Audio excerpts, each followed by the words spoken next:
بعد اعوذ باللہ من الشیطان الرجیم بسم اللہ الرحمن الرحیم وداعیا الی اللہ بإذنہ وسراجا منیرا صدق اللہ العظیم وصدق رسولہ النبی الکریم الامین ونحن علی ذلک لمن الشاہدین والشاکرین والحمد للہ رب العالمین ان اللہ وملائکتہ یصلون علی النبی یا ایہا الذین آمنوا صلوا علیہ وسلموا تسلیما الصلاۃ والسلام علیک یا رسول اللہ وعلی آلک واصحابک یا حبیب اللہ۔ سارے حضرات درود شریف پڑھیے۔ الصلاۃ والسلام علیک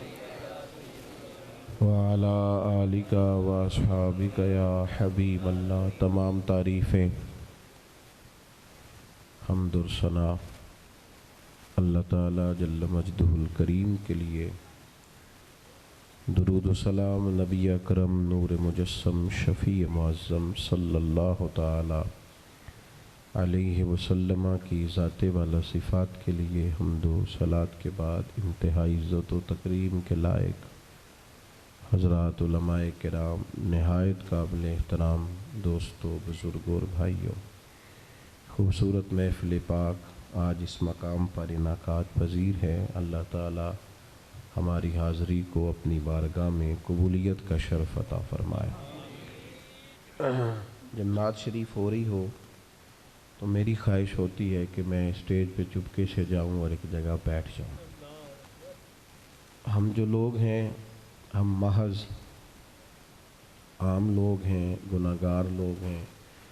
آپ میں سے کوئی شخص بھی ایسا نہیں ہے پوری محفل میں جس بندے سے میں زیادہ افضل ہوں۔ من عالم کے من دانم۔ اس میں بیٹا آپ مہربانی فرمائیں، یہ اتنے سارے لوگ جو آگے بیٹھے ہیں یہ بیچارے بڑے آرام سے بیٹھے ہیں، جو سامنے بیٹھے ہیں یہ سارے سکون سے بیٹھے ہیں، نہ انہوں نے لائیو چلانا ہے، نہ یہ زیادہ لوگوں نے موبائل نکالا ہوا ہے، نہ یہ زیادہ پریشان ہیں۔ آپ چند لوگ جو اسٹیج پہ تشریف لے آئے، آپ بڑے پیار والے لوگ ہیں، آپ بھی ذرا محبت سے بیٹھ جائیں۔ اللہ سلامتی عطا کرے، اللہ تعالیٰ برکت عطا کرے۔ آپ بھی بڑے پیار والے ہیں لیکن تھوڑے پریشان ہیں۔ بیٹے موبائل تو میرے کو بھی ہے، اب سارے نکال لیں گے تو مشکل نہیں ہو جائے گی؟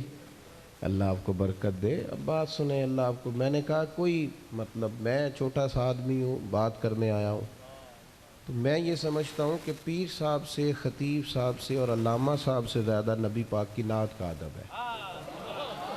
وہ کوئی بھی آئے، میں آؤں یا کوئی بھی آئے، نعت شریف ہو رہی ہے، اطمینان سے سنیں۔ میں بڑی دیر سے میری خواہش ہے کہ ہم ان چکروں سے نکل آئے۔ اب فوٹو کے بعد بھی زندگی ہے، اس کے علاوہ بھی کوئی سوچنا شروع کریں، اور اطمینان، پیار، ہماری سنجیدگی بتائے گی کہ ہم ایک سنجیدہ دینی ماحول کے۔ ایک ہوتا ہے سیاسی جلسہ، اس میں آپ اٹھیں بیٹھیں آئیں جائیں، فوٹو بنائیں، لائیو چلائیں، جو مرضی ہے کریں۔ ایک ہوتا ہے دینی جلسہ، اس میں تو سب سے زیادہ ضرورت ادب کی ہوتی ہے، احترام کی ہوتی ہے۔ اس میں تو انسان کو نہایت توجہ رکھنی چاہیے اللہ رسول کی بات پر، اور اس میں آپ نے شخصیت نہیں دیکھنی، میں بات کر رہا ہوں، کوئی نعت شریف والا بات کر رہا ہو، نقیب صاحب حضور کی وہ کوئی بھی حضور کی تعریف کر رہا ہو، اس کا احترام ہے، وہ بندے کا نہیں، وہ حضور کی صفت و ثنا کا احترام ہے۔ آپ مہربانی فرمائیں، مجھے میں انشراح صدر سے، اطمینان سے اور بڑا دل کی گہرائی سے کہتا ہوں، مجھے اچھا لگتا ہے میرے آنے پہ کوئی بھی کھڑا نہ ہو، یہ مجھے اچھا لگتا ہے۔ کیوں کہ سیاستہ میں حدیث ہے، نبی پاک علیہ السلام نے فرمایا جس کے دل میں خواہش ہونا کہ بندے میرے آنے پہ کھڑے ہوں، وہ بندہ جہنمی ہے۔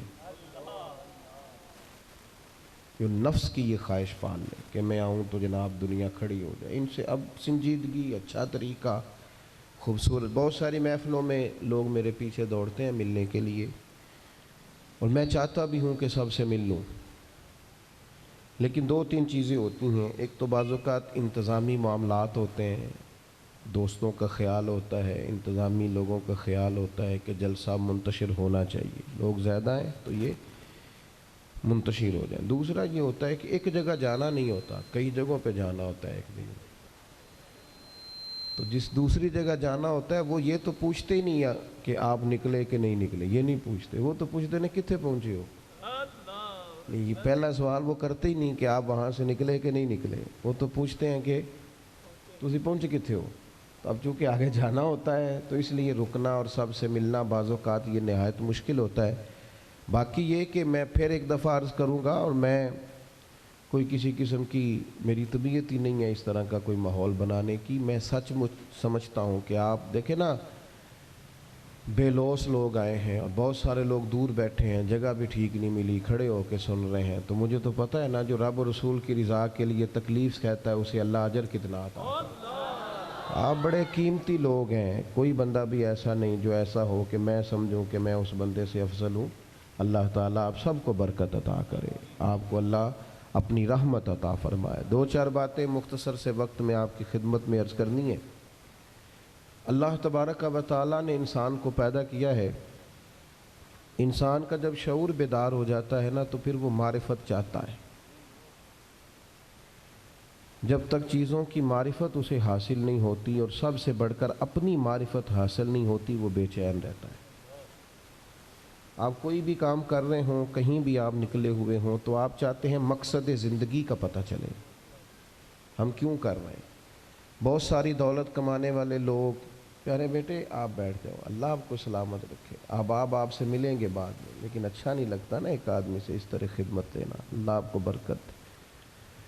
میرے بھائی، انسان کو جب تک معرفت نہیں نہ حاصل ہوتی کہ یار یہ جو ہم زندگی گزار رہے ہیں، یہ جو ہم دنیا میں انسان آتا ہے، وقت گزارتا ہے، چلا جاتا ہے، کیا مقصد ہے، جب تک وہ اس سے آشنا نہیں ہوتا پھر وہ تلاش کرتا ہے، ڈھونڈتا ہے کہ مجھے بنانے والا کون ہے، رزق دینے والا کون ہے، عطا کرنے والا کون ہے، میرے شعور کو بلند کرنے والا کون ہے، وہ کون ذات ہے جس کے حکم سے میں واپس لوٹ جاؤں گا، وہ ڈھونڈتا ہے، تلاش کرتا ہے۔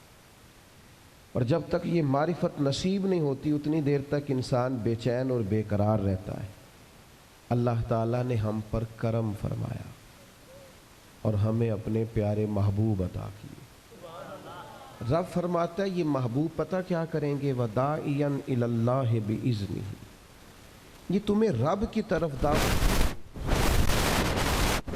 یہ تمہیں اللہ کی جانب بلائیں گے، یہ تمہیں معرفت الہی دیں گے، تمہیں مقصد حیات سمجھائیں گے، تمہیں بتائیں گے تمہارا پیدا کرنے والا کون ہے، پالنے والا کون ہے، شعور دینے والا کون ہے۔ یہ محبوب تمہیں معرفت دیں گے، کس کی طرف سے تم آئے ہو اور کس کی طرف تمہیں لوٹ کر جانا۔ یہ محبوب داعی اللہ وسراجم منیرا، اور ان کی ہدایت اتنی بلند ہے کہ ہم نے انہیں چمکتا ہوا آفتاب بنا کے بھیجا، ہر چیز روشن کر کے دکھائی۔ رسول پاک معرفت کے سارے دروازے کھولے، نبی پاک علیہ السلام نے لوگوں کو آشنا کیا کہ تمہیں پیدا کرنے والا رب کریم ہے، اور اس نے صرف تمہیں پیدا ہی نہیں فرمایا، وہ تم سے محبت بھی بڑی کرتا ہے۔ حضور علیہ السلام فرماتے اللہ نے مخلوق کو پیدا کرنے سے پہلے اپنے پاس اپنے عرش پر یہ تحریر لکھ دی تھی کہ لوگوں یاد رکھنا میرا غضب زیادہ نہیں ہے، میری رحمت ہی زیادہ ہے، میرے غضب پر میری رحمت کا غلبہ ہے۔ اس نے تمہیں پیدا کیا ہے اور وہ کریم ہے، وہ مہربان ہے، وہ ستار ہے، وہ معاف کرنے والا، اس کی معرفت دی۔ نبی پاک علیہ السلام نے لوگوں کو، اور ایک بات یاد رکھنا، کیونکہ ہمیں مفت میں ملا ہے عقیدہ توحید و رسالت، ہمیں بغیر جد و جہد کے، ریسرچ کے، تحقیق کے ملا ہے عقیدہ آخرت، ہمیں اس کی قدر نہیں ہے۔ زندگی میں سب سے زیادہ تکلیف میں وہ لوگ ہوتے ہیں جو گمراہ ہوتے ہیں۔ گمراہ کا معنی کیا ہے سادہ؟ جس کا راہ گم ہو جائے۔ مجھے بتاؤ، جس کا رستہ ہی گم ہو جائے، بھٹکتا نہیں پھرتا وہ بندہ؟ جو دنیا میں گمراہ لوگ ہیں، گمراہ. اور ایسا نہیں کہ وہ لوگ غریب ہیں یا ان پڑھ ہیں. آپ دنیا میں گھومیں، پی ایچ ڈی بندہ، دنیاوی طور پر بہت بڑی ڈگری، مالدار، کئی ملکوں میں بزنس، لیکن شام کو پوجا کس کی کرتا ہے؟ معاذ اللہ بت کی، پتھر کی. کھڑا کس کے سامنے ہوتا ہے؟ پتھر کے. خدا کا شکر ادا کریں. ہمیں خود سے کوشش کر کے ہدایت ڈھونڈنی پڑتی تو بڑی مشکل تھی. رب نے فضل کیا ہے، مدینے والے محبوب کی امت میں پیدا فرما دیا. یہ جو رستہ واضح نظر آیا ہے، کھلا ہوا نظر آیا ہے، ہدایت کے مینارے نظر آئے ہیں، یہ بہت بڑا احسان ہے اللہ تعالیٰ کا. رسول پاک علیہ الصلاۃ والسلام نے جو ہمیں نماز کا، سجدے کا، روزے کا، صدقات کا، اللہ کی طرف اسے راضی کرنے کے لیے کسی بھی عمل کا جو حضور نے سبق پڑھایا، تو یہ ہمارے لیے رستہ آسان ہو گیا. آسان. نبی پاک علیہ الصلاۃ والسلام نے دلوں کی کھیتی کو آباد کر دی. آنکھوں میں جو گمراہی کے پردے آنے والے تھے وہ ہٹا دیے سارے. ہمیں بتایا کہ ہمیں پیدا کرنے والا خالق و مالک ہے. ہمیں محبوب نے آزاد کر دیا. آزاد کر دیا دنیا داروں کے، سیٹھوں نوابوں کے بکھیڑوں سے. آزاد کیا سیاستدانوں کے چنگل سے. حضور نے ہمیں بتایا کہ تمہیں رزق بھی وہی دے گا، عزت بھی وہی دے گا، تمہیں عروج بھی وہی دے گا. اگر کہیں کمزور پڑو گے تو اللہ کی حکمت کا تقاضا ہوگا. آزاد کر دیا. آزاد ہو گئے لوگ.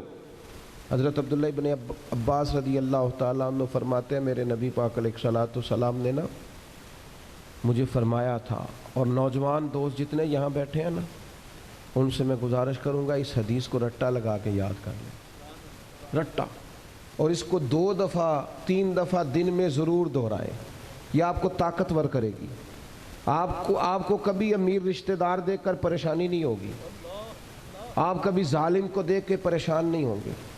آپ کو کبھی مالداروں کو دیکھ کے ڈپریشن اور انزائٹی نہیں ہوگا. آپ کو کبھی کسی سیاستدان کی پجاروں کے پیچھے نہیں بھاگنا پڑے گا. آپ کبھی کسی مالدار آدمی کی چاپلوسی نہیں کریں گے. آپ یہ رٹا لگا کے یاد کر لیں. نبی پاک علیہ السلام نے فرمایا اے عبداللہ ابن عباس، اے میرے بیٹے. حضور فرمانے لگے سارے دنیا دار مل کے بھی تیرا کچھ سنوارنا چاہیں سنوار نہیں سکتے جب تک رب نہ چاہے. یہ یاد کر لیں آپ. اور حضور فرمانے لگے سارے دنیا دار مل کے تیرا کچھ بگاڑ نہیں سکتے جب تک اللہ کی حکمت. تو کیوں ڈرے دنیا داروں سے؟ کیوں پریشان ہو سیاستدانوں سے؟ کیوں ہم ادھر ادھر بھاگیں؟ کیوں کمزور پڑیں؟ کیوں کچی باتیں کریں؟ جب رزق اللہ دے گا، عزت اللہ دے گا، رسول پاک نے اس کی معرفت دکھائی ہے. پھر کمزور پڑنا، کچے پڑنا. یہ جو اللہ کے نیک بندے ہوتے تھے نا اسی لیے تو پکے ہوتے تھے. کچے مکان میں سکون سے سوتے تھے. ایک روٹی کھا کے نیند مزے کی آتی. اسی کسے دے کچھ نہیں جے لگ دے نہ کوئی ساڈا دردی. کوئی ضرورت ہی نہیں، ادھر ادھر نظر جھکانی کوئی نہیں، پریشان ہونا ہی نہیں، تکلیف میں آنا ہی نہیں. ہارون رشید حج کر کے آ رہا تھا، بادشاہ تھا نا. تو یہ بڑا مزہ آتا ہے بعض لوگوں کو نا، لوگ نعرے شارے لگائیں، گاڑی کے آگے پیچھے بھاگیں. یہ وزیروں کو نہیں، یہ پیروں کو بھی بڑا مزہ آتا ہے. اوئے ہو کیا بات ہے، کیا آنا جانا ہے. مجھے بھی لوگ کہتے ہیں آپ ذرا رکیے گا 2 کلومیٹر پیچھے آپ کا استقبال کرنا ہے. تو میں نے کہا اس سے نتیجہ کیا نکلے گا، مجھے کیا فائدہ. اس سے تو بہتر ہے آپ گھر بیٹھ کے میرے لیے دعا کریں تاکہ کوئی ذخیرہ آخرت ہو جائے، میری کوئی بات مانے تاکہ اللہ میرے گناہ معاف کرے. یہ کن چکروں میں پڑے ہوئے؟ استقبال کرو، نعرے لگاؤ آگے پیچھے، اس کا کیا مطلب؟ یہ تو نفس کی تسکین ہے. تھوڑی دیر کے لیے اپنے دل کو تسلی دینی ہے میری بڑی شان ہے. بھئی یہ تو تب پتہ چلے گا جب صبح قیامت معافی ہو جائے. یہاں تھوڑا شور شرابہ کرنے سے کیا نتیجہ نکلے گا؟ غور کریں گے اور یاد رکھیں گے. ہارون رشید آ رہا تھا حج کر کے تو بندے بڑے نعرے شارے لگا رہے تھے، اونٹنی کے آگے پیچھے بھاگتے، بلے بلے کرتے. وہ بھی بڑا راضی تھا.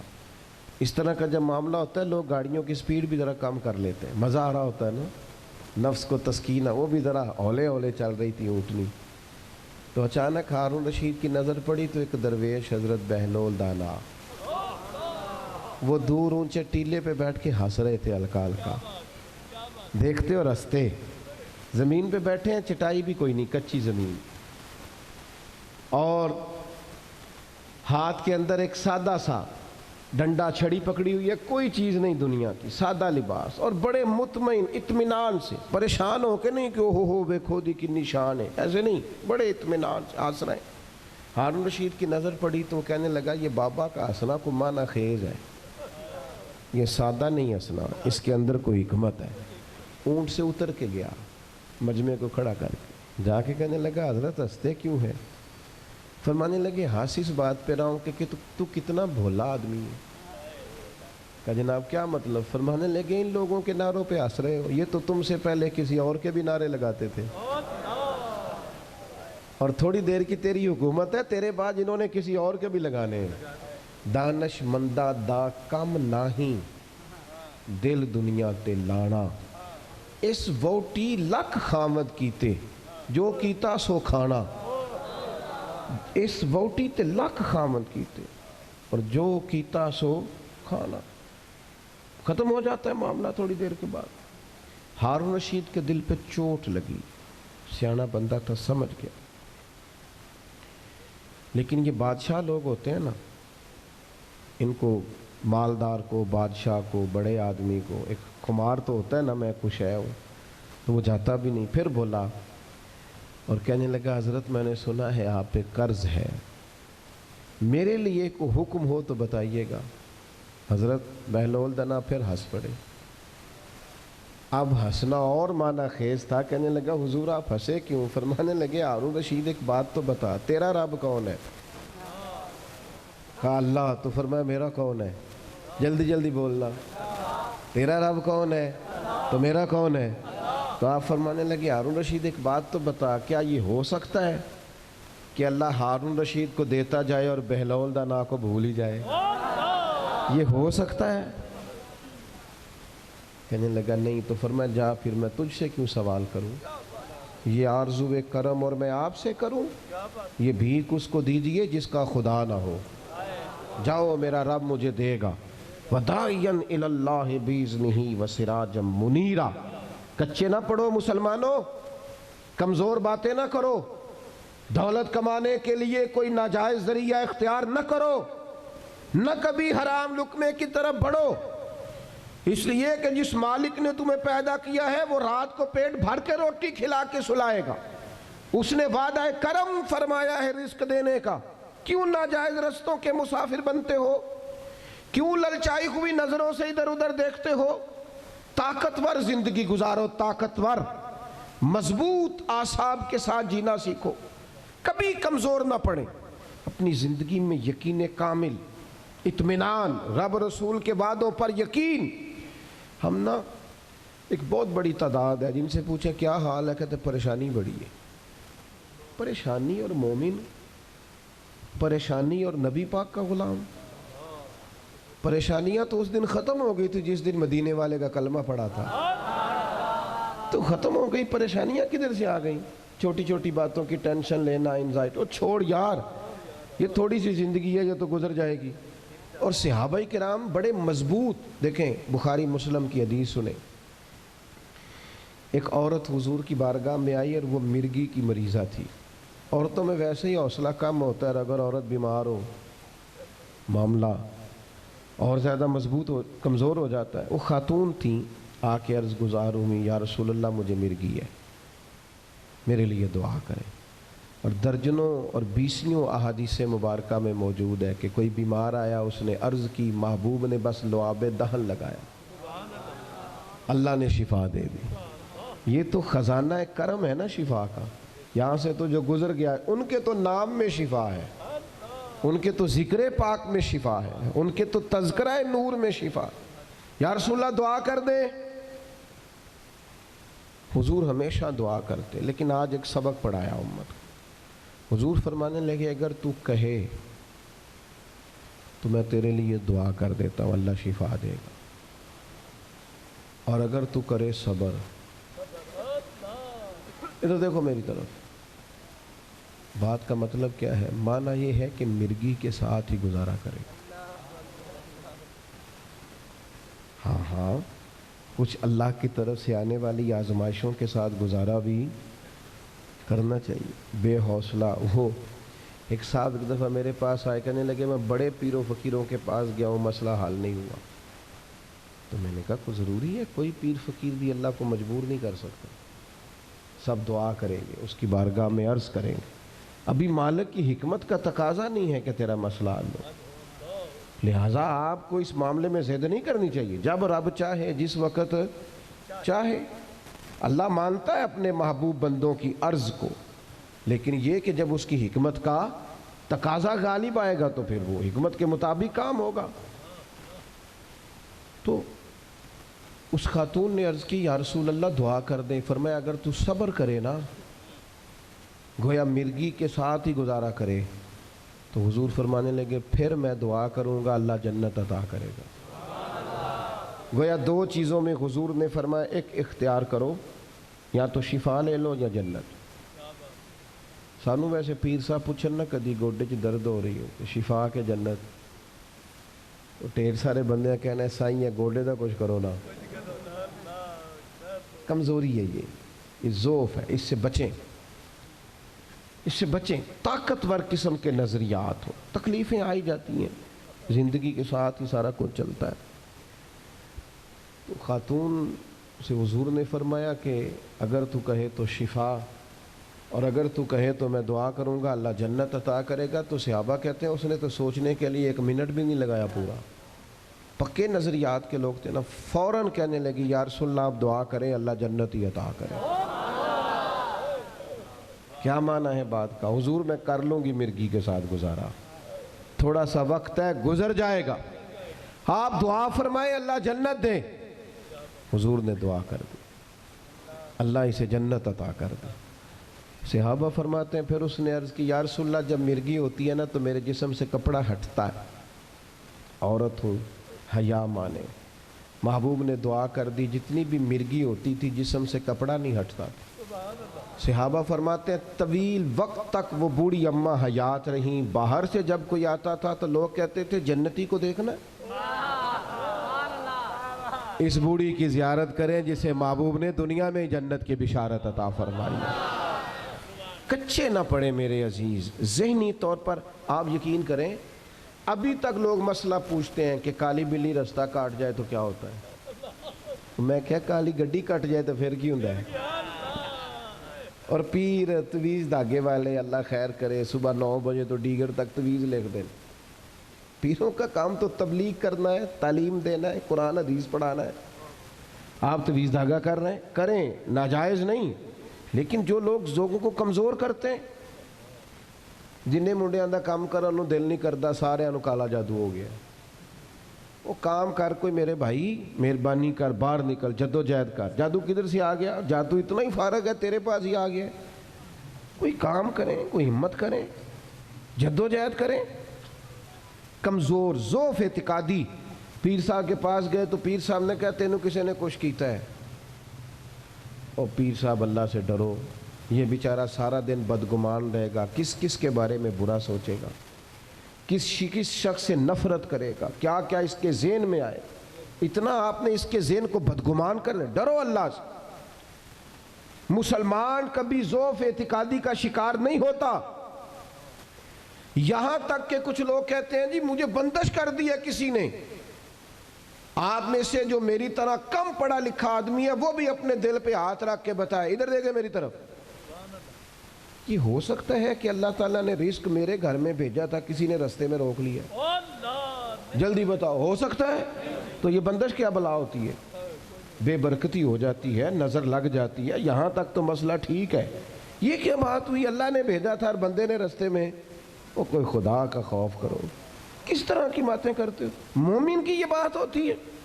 اللہ کے بندے اس طرح سوچتے ہیں؟ کوئی ضعف اعتقادی نہیں، کوئی کمزوری نہیں۔ 313 کا لشکر، 1000 سے مقابلہ، نہ زرہیں نہ تلواریں نہ گھوڑے نہ سامان ضرب و ضرب۔ یا رسول اللہ کرنا کیا ہے؟ فرمایا رب کا نام لے کے کھڑے ہو جاؤ، اللہ فتح عطا کر دے گا۔ تم نکلو میدان میں، لیکن خدا کا کتنے بم برس گئے فلسطین پر، کیوں نہیں نکلتے؟ ایٹمی طاقتیں ہونے کے باوجود بھی لوگ تگڑا بیان بھی نہیں دیتے، کیوں نہیں دیتے؟ بزدل ہیں۔ میدانوں میں ایٹمی بم سے نہیں لڑا جاتا، ایمان کی طاقت سے لڑا جاتا ہے۔ ترس نہیں آتا تمہیں ان بچوں پر؟ سسکتی بلکتی مخلوق پر تو کہاں ہے اقوام متحدہ کی تنظیمیں، اور کہاں ہے وہ یورپ جو کتوں اور بلیوں کے حقوق پر تنظیمیں بناتے ہیں؟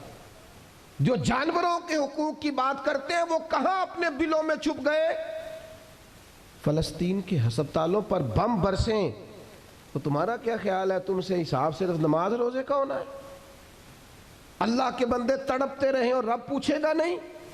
رسول پاک علیہ السلام نے تو فرمایا مالک قیامت کے دن کہے گا میں جو اس کی شان کے لائق ہے۔ اللہ فرمائے گا میں بھوکا تھا، تو نے کھانا کیوں نہیں کھلایا؟ میں پیاسا تھا، تو نے، یہ صحیح مسلم کی حدیث، مجھے کپڑوں کی ضرورت تھی، لایا کیوں نہیں؟ بندہ عرض کرے گا مالک تو کھانے پینے سے پہننے سے پاک ہے۔ تو رب فرمائے گا وہ جو تیرے پڑوس میں بندہ بھوکا تھا تو بندہ تو میرا ہی تھا نا، وہ جو پیاسا تڑپ رہا تھا تو میرا ہی تھا نا، وہ جن ہسپتالوں پہ بم برستے ہیں وہ کون ہے؟ وہ جہاں جنازے پڑھنے کو کفن میسر نہیں وہ کون ہے؟ جب وہ پوچھیں گے بلا کے تم کو اپنے سامنے تو کیا جواب جرم دو گے تم خدا کے سامنے؟ تم سو رہے ہو، سیاستیں کر رہے ہو، الیکشن کی باتیں کر رہے ہو، خدا سے ڈرو۔ کچھ کبھی کبھی جٹ بٹ رائی بن کے سوچتے ہو، کبھی کبھی مسلمان بن کے بھی تو سوچو نا، کبھی یہ بھی تو خیال کرو نا کہ ہماری ایک ذمہ داری بحیثیت مسلمان بھی بنتی ہے۔ میرے دوستو، اپنے مضبوط اعصاب کے ساتھ، اپنی فکری بلندیوں کے ساتھ، جولانیوں کے ساتھ، اعصاب کو طاقتور کر کے ہمارے نبی نے ہمیں اللہ کی معرفت دی ہے۔ مضبوط زندگی گزارو، کمزور نہ پڑو، کوئی تمہارا کچھ نہیں بگاڑ سکتا، کوئی شخص تمہارا برا چاہتے ہوئے بھی کچھ نہیں کر سکتا جب تک اللہ کی مشیت کا تقاضا نہ ہو۔ کمزور پڑنا چھوڑ دیں، طاقتور وقت گزاریں۔ میں نے باتیں زیادہ نہیں کرنی، بس ختم کرنے لگا ہوں۔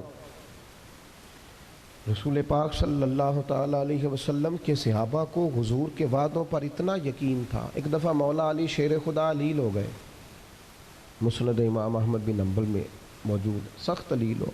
یہاں تو لوگوں کو بخار پورا چڑھتا نہیں اور وسیعتیں شروع ہو جاتی، پتہ نہیں میرا کی بننا۔ او بھائی چھوڑ دے، کیا ہو جائے گا؟ میرے آپ کے چلے جانے سے کیا فرق پڑتا ہے دنیا کو؟ بڑے بڑے چلے گئے، کوئی فرق نہیں پڑا۔ اتنی زیادہ ایموشنل باتیں کرنا اور کمزور ہونا اور دوسروں کو بھی کرنا، اس کا معنی ہی کوئی نہیں۔ پہلے قبرستان کبھی جاتے تھے نا تو قبروں پہ لکھا ہوتا تھا پچھلی سائڈ پہ آخری آرام گاہ۔ اب کچھ عرصہ پہلے میں قبرستان گیا تو پیچھے ایک بڑا اور جملہ لکھا، قبر کی تختی پہ پیچھے لکھا تھا میں بڑا اہم تھا، یہ میرا وہم تھا۔ یہ وہم ہے صرف کہ میرے بغیر کام نہیں چلتا، سب کے بغیر چلتا ہے، کچھ بھی نہیں ہو، سب چلتا۔ حضرت مولا علی شیر خدا کرم اللہ تعالی وجہہ الکریم علیل ہو گئے، اور علالت اتنی زیادہ ہوئی کہ ظاہری طور پر کھڑے ہوتے نا تو جسم مبارک کامتا بظاہر دکھائی دیتا۔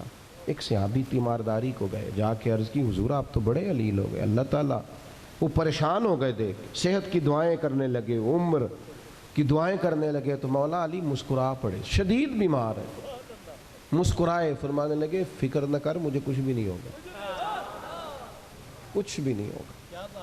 میں نے کہا جناب صحت اتنی علیل ہے، فرمایا تمہیں کہا ہے نا کچھ بھی نہیں ہوگا، اس بیماری سے کچھ نہیں ہوگا۔ کہا کیوں؟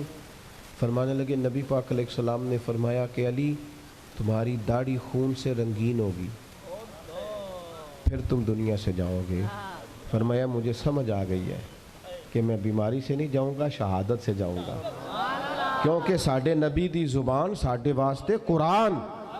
حضور نے فرمایا لہذا یہ بیماری میرا کچھ بگاڑ سکتی، کچھ بھی نہیں ہوگا۔ اور مولا علی ٹھیک ہو گئے چند دنوں کے بعد۔ ہم ہر بات میں کمزور ہیں، وہ بھائی آ جاتی ہیں، کون نہیں بیمار آج؟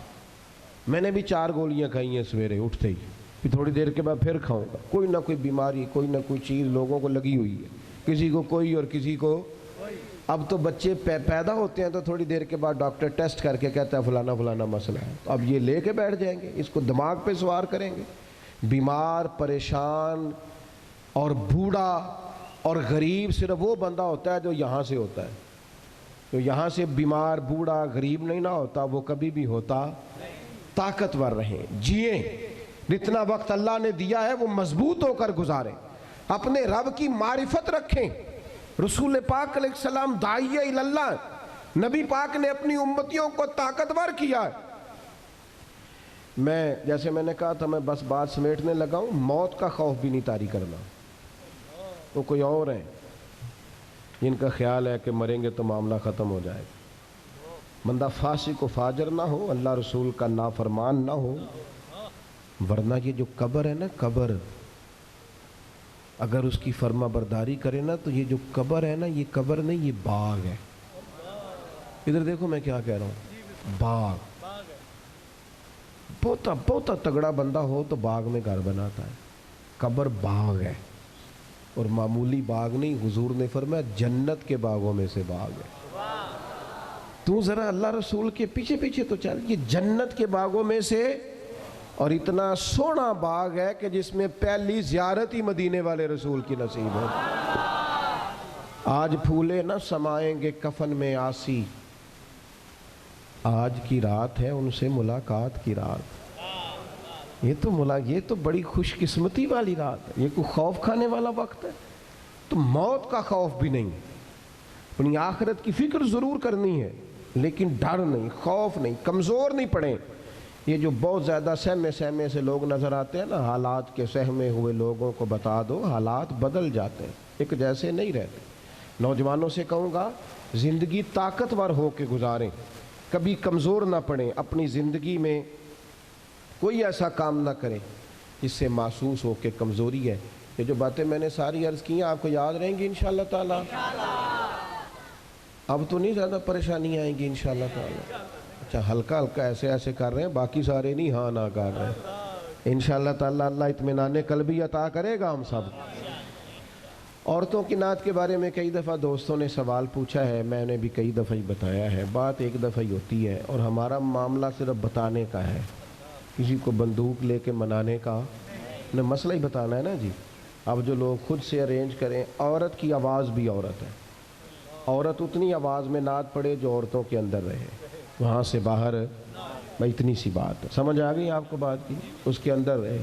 اور باقی میں آپ حضرات سے یہ عرض کروں گا, یہ ہماری ذمہ داری ہے کہ ہم اپنے گھر کی عورتوں کو باپردہ کریں. یہ ہماری ذمہ داری ہے. اس طرح ان کے باقی سارے معاملات اور آپ پیار سے کہیں گے, سمجھائیں گے, تو یہ عورتیں مسلمان عورتیں ہیں. یہ سیدہ عائشہ کی کنیزیں ہیں, یہ سیدہ فاطمہ کی کنیز, انشاءاللہ بات مانیں گی. یہ ہماری اپنی بہنیں بیٹیاں, انہوں نے کوئی انکار کرنا ہے. شرط یہ ہے کہ ہم کہیں تو صحیح. ہم باقی سارا کچھ منوا لیتے ہیں, کھانا میری مرضی کا پکنا چاہیے, اتنے بجے میرے کپڑے تیار ہونے چاہیے. تو آپ پردے پہ بھی منانا چاہیں تو منا, اماں بھی مان جائے گی, بہنیں بھی مان جائیں گی, گھر والے بھی مان جائیں گے. بیٹیاں تو پیار ہی بڑا کرتی ہیں باپ سے. اس لیے یہ ہم نے ناراض نہیں ہونا, یہ ہماری کمزوری ہے. ہم یہ بات مناتے ہی نہیں, لہٰذا وہ مانتی بھی نہیں. اس لیے اللہ تعالیٰ سمجھ عطا کرے, اور اللہ تعالیٰ اس حاضری کو قبول فرمائے. محفل آگے چلے گی جی, اگر چلانی ہے تو نعت شاد کوئی دعا کریں. اللہم صلی علی سیدنا محمد وعلیہ وبارک وسلم. اللہ اس حاضری کو قبول فرما. ہمارے ان دوستوں نے جو اتنا خوبصورت, اتنا عظیم بندوبست کیا, بہترین جزا عطا فرما. دین دنیا آخرت کی بھلائیاں عطا فرما. رزق میں, مال میں, جان میں, عزت میں, آبرو میں برکتیں پیدا فرما. اللہ تعالی ہمارے گناہوں کو معاف فرما, ہماری غلطیوں سے درگزر فرما, علم نافع, عمل صالح عطا فرما. اللہ تعالی ہمارے بھائی نے دعا کے لیے کہا, ان کی والدہ کو شفا عطا فرما, تندرستی